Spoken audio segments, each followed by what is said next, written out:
ბიძინა ივანიშვილს პირადად იცნობთ?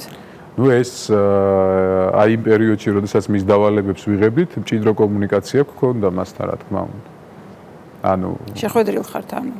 უშუალო შეხვედრით ორჯერ იყო ესეთი ფაქტი და კომუნიკაციაში ხშირად. როგორი იყო პირველი შეხვედრის დაბეჭდილება? მომღიმარე ჰეროდე შემილია ესეთი აი შევადარო. ჰეროდე აი ესეთი თუ ადამიანებს წაუკითხავთ ხო ეს მისი ფენომენი.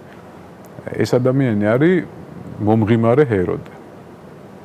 ეს ადამიანი არის მონადირე, როგორ აგიხსნათ, აი მისთვის არ არსებობს არანაირი ადამიანური ემოცია, არანაირი ადამიანური არაფერი. მისთვის ყველა ადამიანი ალბათ იმეც ვიტოვებ მისი ოჯახის გარდა, ესენი არიან შახმატის დაფაზე პაიკები. აი ეს განცდა დამჭა რატომღაც მისგან.